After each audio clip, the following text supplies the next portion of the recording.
It's another edition of Time About the Movies, and today we're taking a look at some more of the 1997 leftovers as we look at January 9th, 1998. We got 6 movies that I talked about yesterday. We'll get into those in just a second, but before we do, there is one new release that came out this weekend, and we might as well talk about that real quickly. It's a January movie. I mean, we can be really quick on this one here. So, here's Howie Long, starring in the action thriller Firestorm.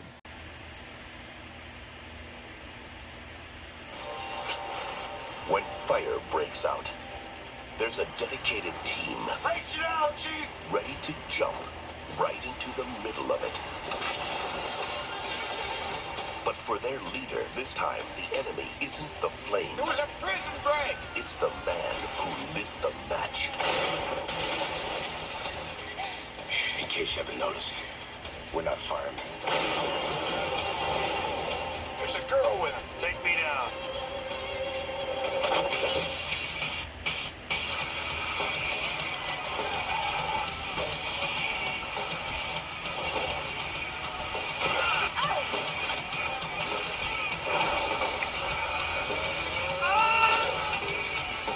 20th Century Fox presents Howie Long, Scott Glenn, Susie Amos, and William Forsythe.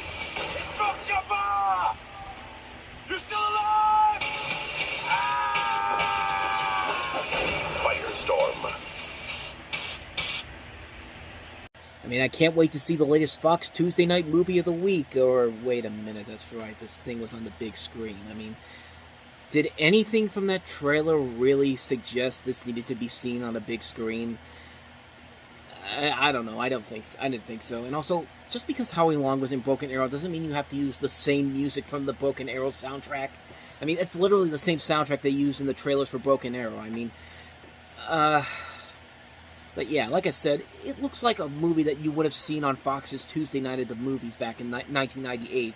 Not something you'd see on a big screen. And honestly, this actually was supposed to be a lot bigger too, because this was supposed to be released originally by Savoy Pictures, who had a bigger plan for it. It was supposed to be more epic in scale, with better visuals, better CG effects. Like, it was supposed to be a straightforward disaster movie, for something on the lines of Dante's Peak or Volcano and Twister. And they even offered Sylvester Stallone $20 million to star in it, which he did accept, and they were actually going to do it. But then studio went bust. Fox picked it up and turned it into a much smaller budgeted movie, and they were only looking to spend $30 million on the film. And they got Graham Yost, one of the writers of the Speed movies, to do the polishing on this. And final budget ended up being about $19 million. But even $19 million, this does not look like a movie that cost $19 million to make. I mean, and yeah, like I said before, this was Howie Long. This is, of course, the longtime defensive end of the Now, they were back in Oakland by this point. When they won the Super Bowl, they were the Los Angeles Raiders when Howie Long was on it. And it's one of several attempts from several different football players to try to branch out into Hollywood. I mean, there was another guy from the Los Angeles Raiders, the late Lyle Alzado, who tried to have a successful film career, which didn't pan out very well. And unfortunately, he passed away because of I think he passed away. It was because I can't remember what he died of now. Okay, I knew he had some kind of... It was something that from the effect that he had because he used a lot of steroids. I thought he died of AIDS for some reason, but no, he died of a brain cancer, which was contributed from the steroid use he had. He died in 1992. Just wanted to get that information out there correctly, so I didn't give any misinformation on there. But you know, at this point, Howie Long was also one of the main guys on Fox's NFL Sunday, and he still has done it to this very day. I think he's been there since the very beginning, if I'm not mistaken. But, I mean, Howie Long can be a pretty decent actor. He was good in Broken Arrow. He has a really good role in the director's cut of That Thing You Do, even though I don't like the director's cut that much. I thought it was pretty funny, him playing the gay lover of Tom Hanks' character. I thought that was pretty good. And the guy's not a bad actor. He's got some good talent behind him. Scott Glenn, William Forsythe, Barry Pepper. I mean, there's a good cast involved here. Just not a good story, really, whatsoever. It's a generic movie. It's a film that's not really all that engaging. It's not really all that exciting. It just doesn't have enough there to really make you want to see it. It's missing, for lack of a better word, the spark that it needed to really be something special. I mean, if they had gone in with what the original studio wanted to do with it, and have something like what they were going to do with Sylvester Stallone, I think maybe they could have made it work, but you could tell that this was just rushed out there because they got it from a studio that was quickly losing its business, and they just decided to turn it down, is to take it down as much as they could, so they didn't spend too much money on it. And it's a shame because I really think there could have been something there had they actually gotten somebody really there to do it. But this makes something like a Fire Down Below or something like a Steven Seagal movie look better by comparison. Steven Seagal is a terrible actor compared to Howie Long. I mean, Howie Long could act circles around Steven Seagal, honestly, even though he hasn't really had a big role like this. And he's trying his best here, but it's just not enough for me to recommend it. It's not even that great of a movie, honestly. It's like I said, it's a January movie. I mean, what the hell else do you expect from that? So yeah, that's Firestorm for you. So with that said, let's go ahead and move on to some of these 1997 leftovers. And most of these, honestly, I didn't really want to cover direct-to-video movies, honestly, but I thought, you know what, I'll cover some of these Disney direct-to-video movies because some of them I do have memories of, and there wasn't really a whole lot of other movies on this list for the movies I didn't cover to really look at that were in theaters. There's only 2 that I have on here, but these 4 I do remember in some way, shape, or form. So we can be brief on these ones too, because I have these reviews up on the website as well. But let's start with the first one I have here, and that is Pooh's Grand Adventure: The Search for Christopher Robin. There was a boy and a bear, and together they had many grand adventures. But the grandest and most extraordinary of all their adventures is about to begin. Disney invites your family to come along on a magical journey with the world's best love characters in an all-new movie. Wow! That continues where the original story left off. Pooh's Grand Adventure: The Search for Christopher Robin. So this comes 20 years after The Many Adventures of Winnie the Pooh, and this was actually Disney's second direct-to-video, third direct-to-video movie after the 2 Aladdin sequels. And this is an original story that essentially continues where the original film left off, the scene where Christopher Robin must leave the 100-acre wood behind and he's starting school. And in it, Christopher Robin and Pooh discuss what they like doing together, and the boy asks the bear to promise to remember him and to keep some of the memories of the time they have together alive, and Pooh agrees to do so. And the film closes with the narrator saying that wherever Christopher Robin goes, Pooh will always be there whenever he returns, and that's where the new film kind of leaves off. In a way, sort of. Despite starting right where the original story left off, the opening does begin with Christopher Robin trying to tell Pooh some sad news while they're enjoying their adventures in the 100-acre wood, which he finally gets a chance to tell him at some point, but it basically ends with, when he gets to do it, he basically ends it with some advice that's in a really powerful scene. I mean, this scene in particular where he's telling him, you're braver than you believe, you're stronger than you... What is it? You're braver than you believe, you're stronger than you're braver than you believe, you're stronger than you seem, and you're smarter than you think. I mean, that scene kind of perfectly sets the tone for the movie you're about to watch, because you're in for a more, maybe not darker, but more heavier tone than the usual Winnie the Pooh stories that we're used to hearing. But in a way, that's kind of why I have the special appreciation for this movie that most people do, because there has been that mixed reception, because the movie tackles some heavier themes and imagery in this that are kind of against what the Winnie the Pooh movies are kind of supposed to do, but in a way, I think kids can handle these darker elements, especially for a Disney movie of all things. Plus, to the movie's credit, they do keep the heavier moments in tone. The most epic I think it ever gets in here is when they get stuck in a ravine and fall off this huge cliff, and that's about as harsh as it gets, but really, there's a lot to admire about this movie. I think the animation is in a similar fashion to the previous Winnie the Pooh movies and shows. It's back in full force in this film, and the voice cast is back from the Many Adventures of Winnie the Pooh, including, you hear Jim Cummings as Pooh, the late John Fielder as Piglet, and the late Paul Winchell as Tigger, in what would be his last original Pooh film he'd be involved in. He'd be in Seasons of Giving, that came out a couple years after this, but more in archival footage. And David Warner does a very good job with the narration here as well. The music is really good, too. They got the composer from Gargoyles, Carl Johnson, to do it. He creates this really impressive score that ties very well with the film. And the songs are really good, too. And you'd swear these were songs written by the Sherman Brothers once again, but honestly, it's not. As far as the movie goes, there really is not a whole lot of negativity I could give this film. I just love it all the way around. I think it teaches good lessons about life. It isn't afraid to go for a more heavier storyline with these characters. The animation is great. The voice work is nicely done. The songs are very good. The score is great. It's a nicely made Winnie the Pooh movie, and I think it's one of the more overlooked Disney direct-to-video movies they've ever made. It's one I definitely say you'd want to give a watch. I'd say if you like a story with that's bigger with most of these characters involved, This one definitely is much smarter than you think it is, to quote the movie itself. I think you should definitely check it out. Pooh's Grand Adventure. So here's another direct-to-video movie from Disney that came out in '97, Beauty and the Beast, The Enchanted Christmas. From Walt Disney Studios, for everyone who loves Disney's Beauty and the Beast, comes the world premiere of a brand new Disney animated classic, Beauty and the Beast, The Enchanted Christmas. The magic of one of your favorite Disney movies continues, with the original cast, in an all-new movie, Beauty and the Beast, The Enchanted Christmas, coming fall 1997. So this is a story that takes place within the story of Beauty and the Beast. I think they said it takes place right in the middle of the original movie. And it's kind of where the Beast and Belle are starting to get along a little bit more. I think it's supposed to take place after the wolves attack Belle and the Beast saves her. And then it goes from there. At least I think that's what they're implying, but I'm not really entirely sure on that. I'd have to double check that. But as far as the movie itself goes, and as for a direct-to-video sequel to Beauty and the Beast, it's harmless. It is what it is. At least it has more to do with it than what Belle's Magical World did that comes out after this, which was not a great film whatsoever. As far as the animation goes, it's nicely done. It looks pretty good for a direct-to-video movie. The winter colors are actually played very nicely here. It looks pretty impressive. I like Tim Curry as the pipe organ. He's a great villain in this film. The storyline they actually do have, that the fact that the Beast turns into the monster during Christmas time, is actually kind of an interesting little side story they add into there.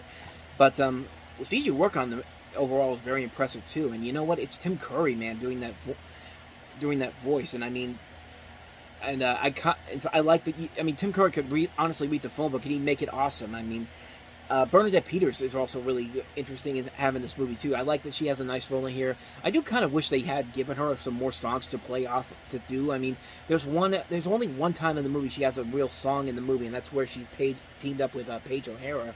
But even then, that's not really that.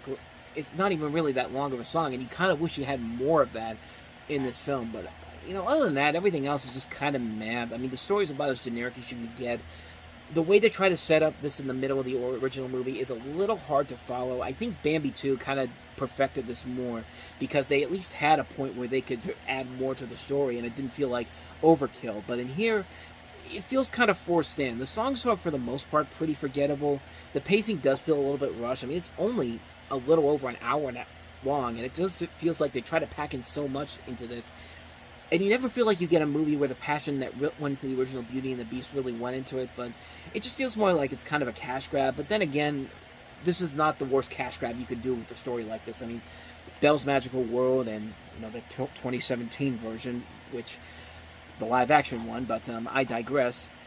There's stuff in here that works. It's not a complete waste, but you never get the sense that this is a must-watch at Christmas. I know this is seen by a lot of people as somewhat of a must-watch, but honestly, if you'd really want to see this, it's worth a rent or a one-time watch. But me personally, it's not something I'd watch every year. I don't really watch it every Christmas either. It's just, I saw it once, thought it was alright, and moved on. So, at least that's my take on it. So that's Beauty and the Beast, The Enchanted Christmas. Let's go ahead and move on to yet another direct-to-video Disney sequel, and that is Honey, We Shrunk Ourselves. Walt Disney Pictures.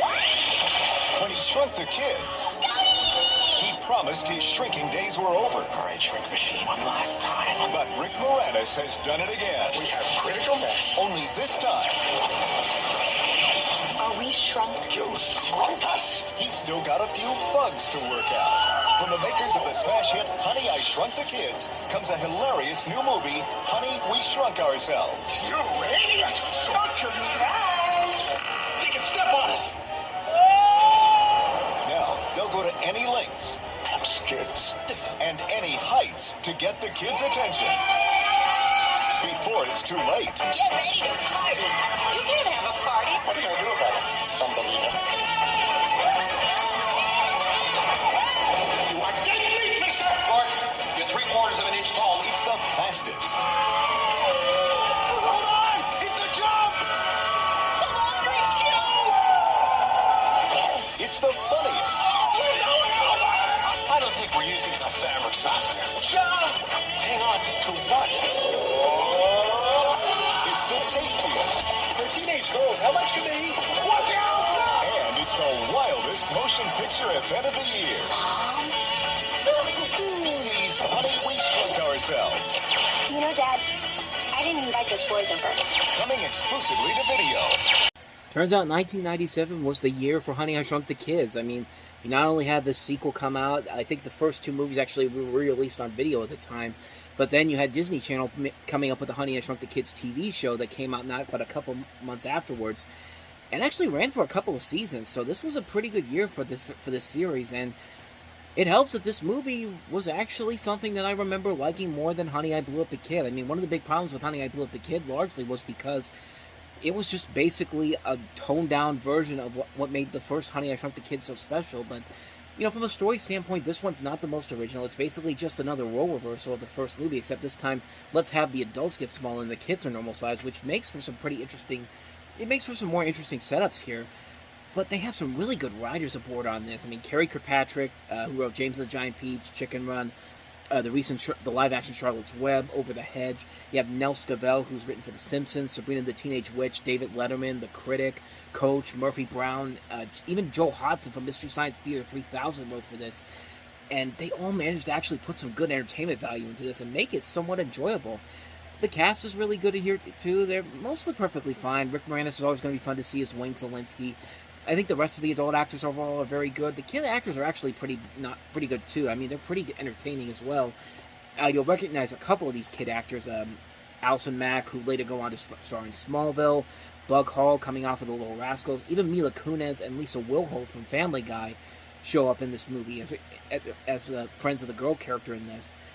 The visuals are also surprisingly impressive for this film. For a direct-to-video feature and the set design for when everything is smaller, I mean, they put their all into this movie for a smaller budgeted sequel, and it also helps to have a longtime cinematographer, Indeed Cundy, making his directorial debut. And this is his only directorial effort going back to mostly doing cinematography, and it's a shame because this is the same guy that gave us the Back to the Future trilogy. He shot those, he shot Who Framed Roger Rabbit. It would have been nice to see what he could do with more directorial efforts after this, but never made anything after that as a director. But you know what?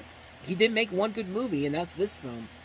Honey, We Shrunk Ourselves is not a classic by any means necessary, but I'd say it's more enjoyable than Honey, I Blew Up the Kid. This is a much better sequel to the original Shrunk the Kids. It's got its fun moments all around. You can see the effort clearly there, and they really did put a lot of effort to make this work, and it succeeded for the most part. I think it's an overall very enjoyable film. So let's go ahead and move on to the last of these Disney direct-to-video movies I have on this list here, and that is The Brave Little Toaster Goes to Mars. Now available to own on video cassette. Get ready to boldly go where no appliance has gone before. Ready for blast off? Ready! Disney invites you back with all your favorite friends in a brand new movie coming to video May 1998. We're about to be boosted into hyperspace! The Brave Little Toaster Goes to Mars. Mars! It's the story of a daring rescue. It's up to us to see that no trouble comes to the little master. And this time, they'll have to make it home by breakfast. Are we there yet? Headed, boys! Discover the true meaning of friendship and loyalty with Lampy, Kirby, Radio, Blanky, and the brave one himself. The Brave Little Toaster Goes to Mars. An all-new movie, landing only on video. So yeah, technically this wasn't released here in America until May of '98, but it did get a 1997 Canadian theatrical release, so I figure I'd just throw it into the list here, why not? And, needless to say, it's a very weird movie. I mean, it's basically set after the events of The Brave Little Toaster to the Rescue, which is actually the last movie that came out. So technically this is actually the final movie in the series, even though this was released as the first of two sequels. So it's very complicated, needless to say, but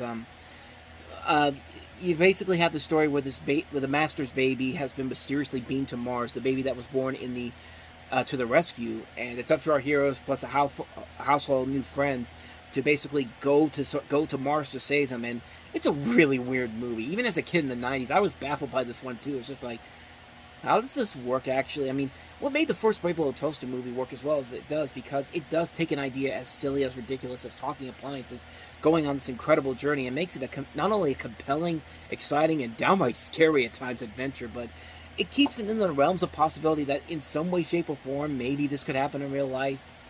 Maybe. I mean, in this one, they just take logic and throw it completely out the window to basically, quite literally, to have the main characters go from Earth to Mars in the span of one night. And I get it, this is made for little kids, but you don't really need to insult their intelligence that much. I mean, Wells and Gromit went to the moon in a grand day out, and they weren't trying to get back within the span of a night. I mean, I don't know. I mean, I know I'm going a little bit overboard on that front here, and I wouldn't have a problem with it if the rest of the story made sense, but really, it doesn't. There's just so much about the story that doesn't make a whole lot of sense. Like, even when they get to Mars, there's so much there that just doesn't make a whole lot of sense. And again, the original Brave Little Toaster wasn't that complex. It kept its story and execution simple for people to understand, but here, it's kind of sloppily done, and you don't get really the investment in the story or characters as much as you do with the original film. Even the songs in this movie kind of feel forced in here. I mean, none of them are as memorable as something like Worthless, like in the original film, but there's at least Bread and Butter. I mean, it's not like the movie isn't bad. I'm just saying, like, the voice work overall is still very well done. They got a lot of the voice cast from the first movie back. Deanna Oliver as the Toaster, Thurl Ravenscroft as the Vacuum, Tim Stack as Lampy. The new cast does a pretty good job. They got Eric Lloyd from the Santa Claus as Blanky. They have Stephen Tobolowsky, Fivish Finkel, Wayne Knight, Jessica Tuck, Brian Doyle Murray, Carol Channing, DeForest Kelly, Cass Soucy, Scott Menville, among many others. It's got decent animation, too. It's Hyperion Animation. Those guys will usually turn in some good animation, even with some of the weaker projects they have. I mean, I feel like with the Brave Little Toaster, they were kind of trying to do... Disney was trying to do what Universal had done with the Land Before Time sequels. Similar setups, two first movies that are both beloved by kids and adults and weren't afraid to go for darker tones, followed by sequels that are much tamer and tailored more to little kids. But the big difference is that there are a few of those Land Before Time movies that are actually having enjoyable moments to them.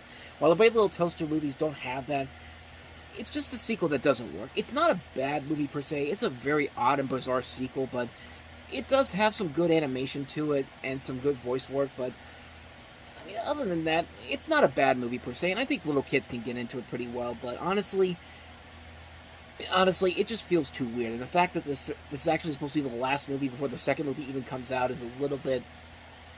I don't know. It's hard for me to take. I mean, like I said, it's made for kids. It was made from back then. I watched it back then when I was little. I thought it was alright. But when I watched it again recently, it was just kind of like, yeah, it just...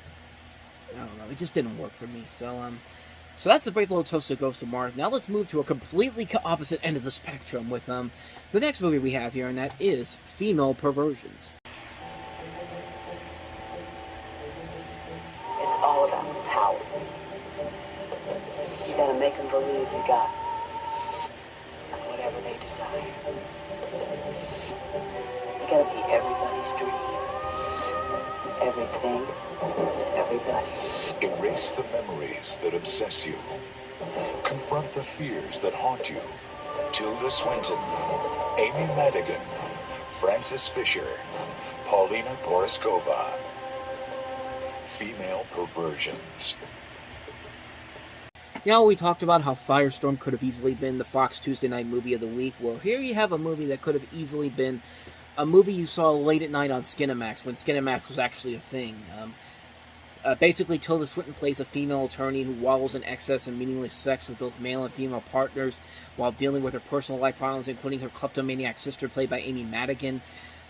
I mean, it basically sounds like a premise that's taken straight out of something from the Red Shoe Diaries or one of those Skinamax shows, which, as you saw in that little trailer there, it's produced by the same people who made that. And I don't really know if they succeeded in what they were trying to do, or I don't know if this is supposed to be taken that seriously, or it's supposed to be kind of something on the lines of something like The Best Sex Ever or Red Shoe Diaries or those shows that you see on Skinamax. But it really has a hard time figuring out what it wants to do. And I think from the only time I ever saw this movie was about, I don't know, probably 10 years ago when I watched it on TV one day. It wasn't part of a Skinamax thing. I think it was on some other network, but I'd heard it was actually not that bad, but from what I saw from it, I really didn't get what they were trying to go for here. I mean, I don't think the movie does a very good job of explaining what they want to do here. I mean, they don't really have a good idea what the end result is supposed to be, and despite the fact that there are good talents involved in here, and you got Tilda Swinton, you got Amy Madigan, you got Frances Fisher,